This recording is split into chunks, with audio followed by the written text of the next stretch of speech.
Hi friends, मैं doctor Shalini आले आप सभी का मेरे हेल्थ केयर चैनल में बहुत बहुत स्वागत करती हूँ। तो दोस्तों, आज हम एस्परगिलोसिस इन्फेक्शन के बारे में जानेंगे। तो एस्परगिलोसिस इन्फेक्शन क्या होता है, ये सबसे पहले मैं आपको बताती हूँ।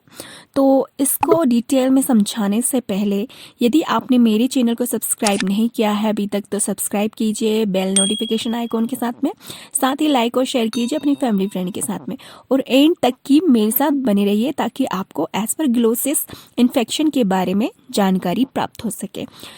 तो हम जानेंगे व्हाट इज एस्परगिलोसिस। एस्परगिलोसिस एक इन्फेक्शन होता है जो कि एस्परगिलस फंगस के कारण होता है। इस फंगस के जब हम कांटेक्ट में आते हैं तो हमारी बॉडी के अंदर एलर्जिक रिएक्शन होने लग जाता है या फिर हमारी बॉडी में फंगल ग्रोथ होने लग जाता है। तो इन सभी कंडीशन को कहते हैं एस्परगिलोसिस। तो दोस्तों, जब हमारी बॉडी में इम्यूनिटी हमारी वीक होती है और हमारा लंग बहुत ज़्यादा डिसीज ग्रस्त रहता है, बीमारी रहती है हमें कोई लंग की, तो इन सभी कंडीशन के कारण एस्परगिलस नामक फंगस हमारे बॉडी में अटैक कर देता है, जिसके कारण एस्परगिलोसिस हमें हो जाता है। तो दोस्तों, जब हम इसके एक्सपोजर में जाते हैं, जब हम कभी फंगस के एक्सपोजर में जाते हैं तो इस कंडीशन में एस्परगिलोसिस हो जाता है दोस्तों। तो दोस्तों, आगे हम देखते हैं कि इसके टाइप क्या है और इसके टाइप के अनुसार ही हमें सिम्टम्स आते हैं। तो इसके टाइप जो है वह बॉडी में डिफरेंट वे पर काम करते अफेक्ट करते हैं, जिसके अनुसार उसके सिम्टम्स भी हमें देखने को मिलते हैं। तो सबसे पहला टाइप है एलर्जिक ब्रोंकोपल्मोनरी एस्परगिलोसिस, जिसे कि ABPA कहते हैं, और यह एलर्जिक रिएक्शन के कारण होता है। जब हमारी बॉडी में फंगस का एलर्जिक रिएक्शन हो जाता है तो हमें दोस्तों सिम्टम्स आते हैं कि हमें बहुत ज़्यादा खांसी होती है, छींकें आती है और हमारी सांस से घरघर की आवाज़ आती है, हमें सांस लेने में तकलीफ होती है। तो ये सभी सिम्टम्स हमें दिखाई देते हैं ABPA में। और इसके अलावा हमारी सांस में हमें शॉर्टनेस की फीलिंग होती है और हमारी तबीयत हमेशा खराब सी हमें फील होती है। तो इस तरह के सिम्टम्स होते हैं ABPA टाइप्स के। अब हम सेकंड टाइप में आते हैं, जो कि है इन्वेसिव एस्परगिलोसिस।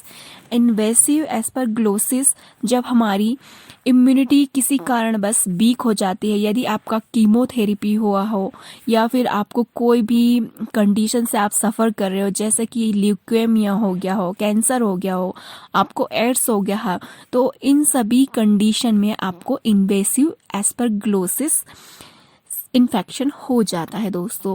और ये सब होता है वीक इम्यूनिटी के कारण, क्योंकि जब हमारी वीक इम्यूनिटी होती है तो हमें इन्फेक्शन से फाइट करने में बहुत ज़्यादा प्रॉब्लम आती है दोस्तों। तो इस तरह से एस्परगिलोसिस का ये सेकंड टाइप है, इन्वेसिव एस्परगिलोसिस। इसके सिम्टम्स आते हैं कि हमें कफ आता है, कफ मतलब कि हमें खांसी होती है, और खांसी के साथ में कभी कभी हमारे जो बलगम हो आते हैं उसके साथ में हमें ब्लड भी आ जाता है। इसके अलावा इसके सिम्टम्स हैं कि हमारे चेस्ट में पेन होता है, हमारी ब्रीथ शॉर्ट हो जाती है, हमें फीवर आता है, और इसके साथ ही और भी सिम्टम्स आते हैं जब हमें लंग से हमारा ये जो फंगल इन्फेक्शन है हमें स्प्रेड हो जाता है हमारी दूसरी बॉडी पार्ट्स में। तो बॉडी पार्ट्स के अनुसार इसके सिम्टम्स आने लग जाते हैं।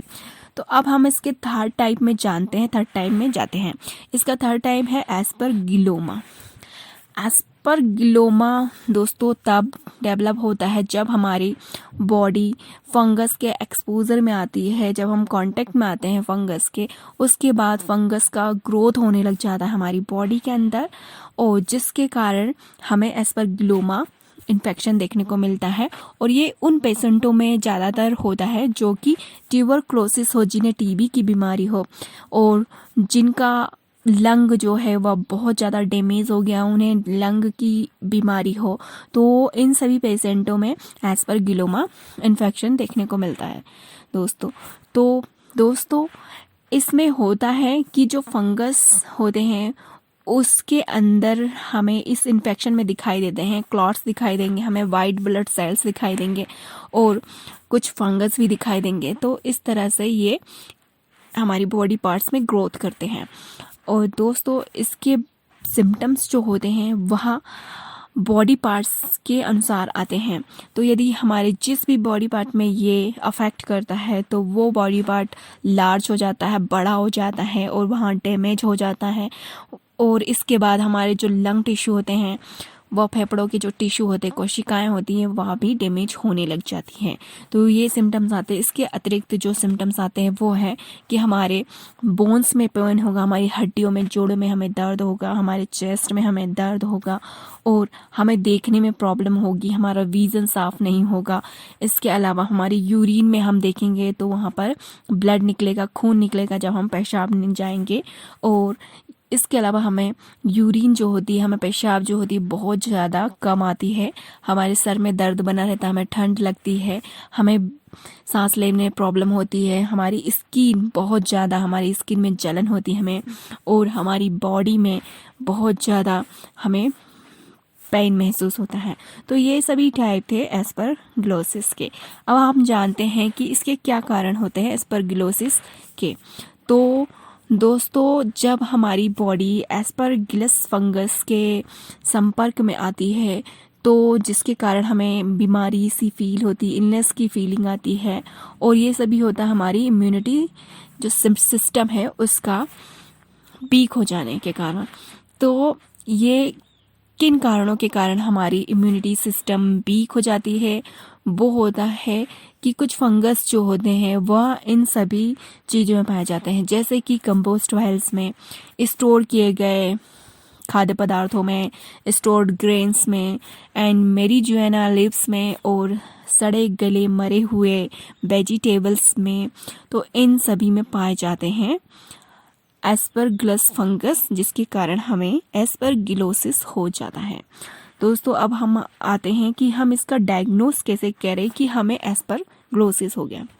इसका डायग्नोसिस आपको डॉक्टर सबसे पहले तो पेशेंट की हिस्ट्री लेगा, उसके बाद आपका टेस्ट करा सकता है कि आपके जो लंग टिश्यू होते हैं उसकी बायोप्सी करा ले, उसके कुछ टिश्यू ले ले, तो ये सब करा सकते हैं। इसके अलावा आपके माउथ से और नोज से कुछ इंस्ट्रूमेंट डाला जाता है जो कि आपके लंग तक की पहुंचता है, और लंग से वहाँ पर जो भी लंग के फ्लूइड होते हैं, टिश्यू होते हैं, उसे कलेक्ट करके उनका टेस्ट कराया जाता है। इसके अलावा हम टेस्ट करते हैं आपका ब्लड टेस्ट, जिसमें कि आपकी एंटीबॉडीज़ देखते हैं, एलर्जेंस को देखते हैं, फंगस मॉलिक्यूल्स को देखा जाता है। इसके अलावा टेस्ट करते हैं, चेस्ट एक्सरे किया जाता है, सिटी स्कैन किया जाता है आपके लंग का, और स्पूटम स्टेन टेस्ट किया जाता है, कल्चर टेस्ट किया जाता है। तो ये सभी टेस्टों के द्वारा आप डायग्नोस किया जाता है आपको एस्परगिलोसिस है या नहीं। तो आगे हम देखते हैं कि मेडिकेशन कैसे किया जाए। तो एस्परगिलोसिस यदि आपको हो जाता है तो आप एंटी फंगल मेडिकेशन के द्वारा इस बीमारी से ठीक हो सकते हैं। और दोस्तों इसके अलावा यदि आपकी बीमारी बहुत ज़्यादा सीरियस हो जाती है, बढ़ जाती है, और आपके हार्ट तक की या इन्फेक्शन फैल जाता है, तो आपके हार्ट की सर्जरी भी करानी पड़ सकती है यदि नेसेसरी हो तो। अब हम जानते हैं होम्योपैथी मेडिसिन एस्परगिलोसिस के लिए, जो कि बहुत ही इफ़ेक्टिव मेडिसिन है। आप इसका यूज़ करेंगे तो डेफिनेटली ही आप पे ये बहुत ही उम्दा वर्क करेगी। तो पहली जो हमारी मेडिसिन है वो डॉक्टर रगबैक की R82 है, जो कि एस्परगिलस सिम्टम्स से आपको छुटकारा दिलाएगी। और इसके अलावा हमारी सेकंड बेस्ट मेडिसिन है एरम मेटालिकम।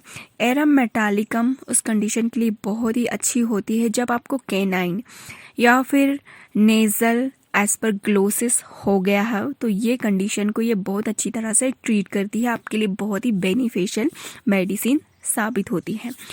थर्ड हमारी मेडिसिन है ग्रेफाइटिस।